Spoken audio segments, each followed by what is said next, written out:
Olá a todos. Hoje vou-vos trazer as minhas leituras de fevereiro. Eu li 7 livros o mês passado. Um deles era um livro que eu já estava a ler desde 2019, desde abril, mais ou menos. Mas de qualquer forma, já tive mais um bocadinho de tempo e um bocadinho mais de paciência para o ler e consegui finalizá-lo. Vamos lá começar então. Este livro é um livro que eu tinha lá perdido para casa. Não sei se algum de vós conhece. Eu tinha lá em casa há muito tempo e nunca acabei por ler. É Jack London e é o Filho do Lobo. Tem alguns contos que falam sobre a história dos esquimós, a invasão do homem branco aos seus territórios e a sua convivência com eles. Fala também de algumas tradições que os esquimós têm também. As corridas de lobos, as caçadas. Fala sobre as paixões também e sobre os casamentos que os esquimós fazem entre famílias e não só. Este é um livro sobre Star Wars. Este livro é o 9º volume de uma série, mas como estes livros da Publicações Europa-América já não são muito publicados. De qualquer forma, este livro fala sobre as tréguas em Bakura, em que aparece Luke Skywalker, a Leia, Chewbacca, Han Solo, e em que eles vão... Cria-se uma pequena guerra, porque há uma civilização, há uma raça de aliens que quer conquistar a galáxia através de robôs. Mas a verdade é que eles não têm a força para fazer isso.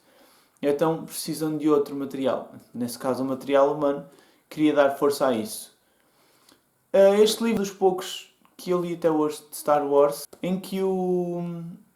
dos poucos livros de Star Wars que eu li, que fala sobre uma trégua entre o Império e os rebeldes.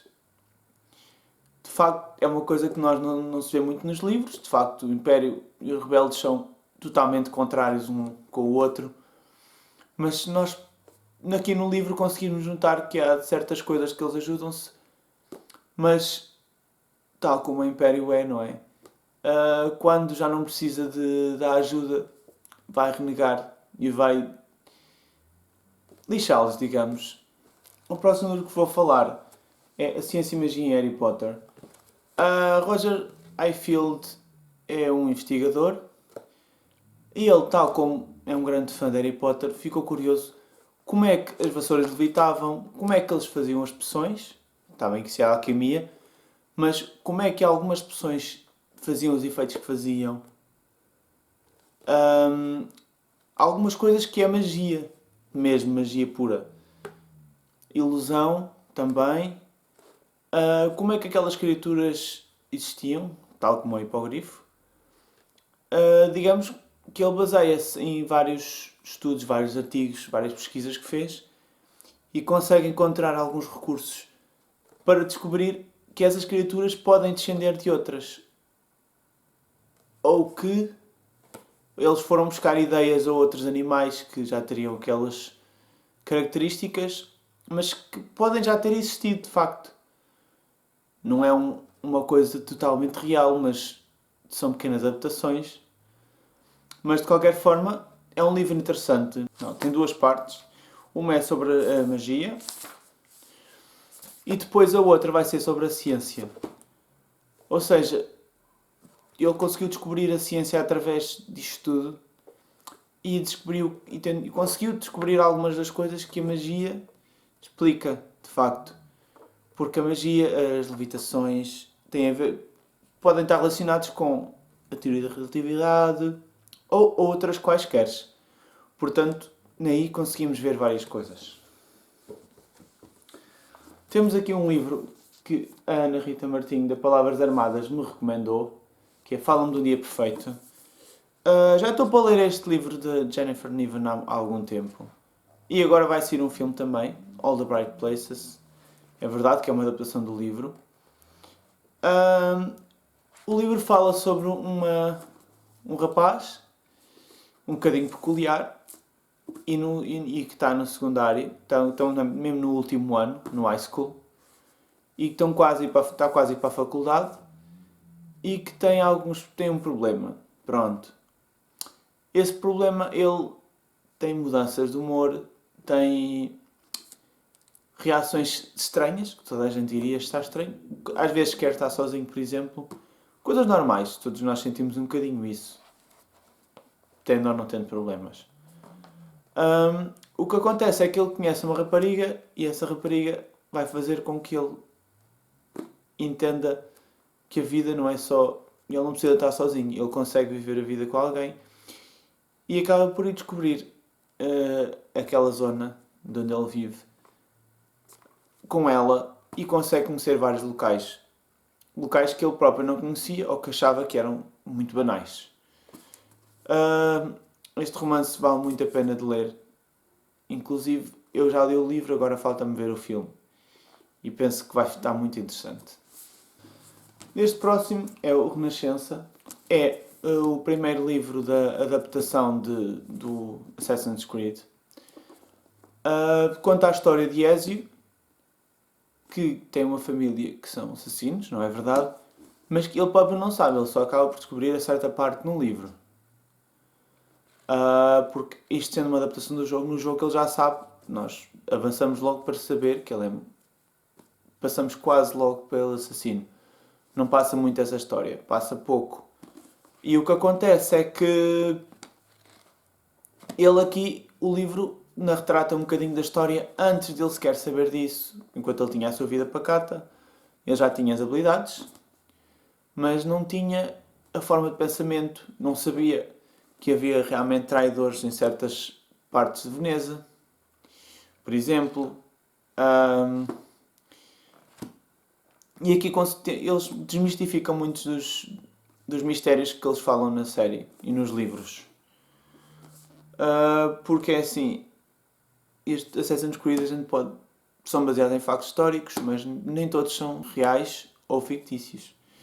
Pode ser metade, nós não sabemos. Só mesmo através de analisando os artigos. Mas está uma boa adaptação e depois o seguinte que eu vou ler é o Irmandade. Tenho que começar depois da série. O livro que eu vos falei há bocadinho é de um professor da faculdade, João Correia. Ele é biólogo marinho. E eu interessei-me pelo livro porque ele fala das suas aventuras e desventuras pelo mundo. Porque ele foi dos primeiros a criar uma empresa em que transportava peixes, de facto, para outros países, através de avião, através de barco, através de vários meios. E ele, inclusive, ele ia pescá-los com a ajuda de várias pessoas, claro. Conta as suas desventuras, conta a sua vida antes de sequer ter essa ideia de criar a empresa, conta algumas das aventuras que teve com as suas empresas, algumas empresas, conta as desventuras na vida, aquelas coisas que nós temos, infortúnios, pequenas coisas que nos acontecem na vida. E os tubarões voadores vêm em nome porque a empresa dele chama-se Flying Sharks. Então, tem todo o seu sentido. Ele trabalhou no Oceanário de Lisboa durante muitos anos também.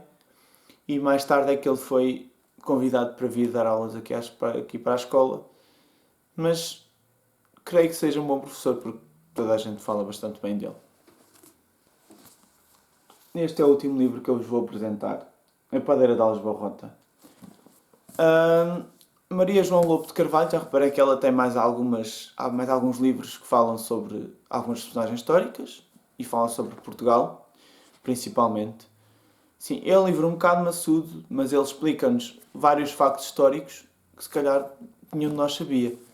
Neste caso, a Padeira de Alves Barrota viveu muito, viveu bastante. Ela viveu na pobreza, até chegar ao ponto que ela chegou de ser padeira em Alves Barrota, ela viveu muito, são muitos infortúnios.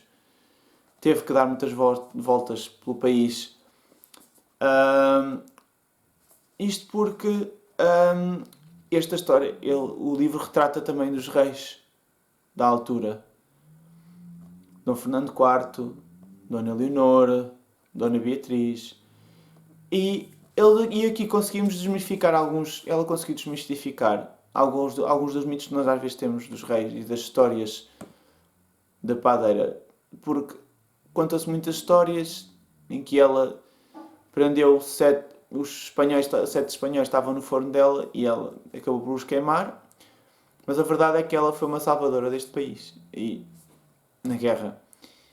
E a verdade é que temos muito a agradecer-lhe. Aconselho a qualquer pessoa porque este e qualquer um dos outros, os outros eu irei comprar quando tiver possibilidade. Estas foram as minhas leituras de fevereiro. Eu espero que tenham gostado. Qualquer sugestão, qualquer ideia. Se gostaram dos livros que eu li, se não gostam, se querem aconselhar algum livro para eu ler, ou se querem saber que géneros de livros é que eu leio, por exemplo, por acaso nunca cheguei a fazer um vídeo aqui sobre isso, é só dizerem. Adeus!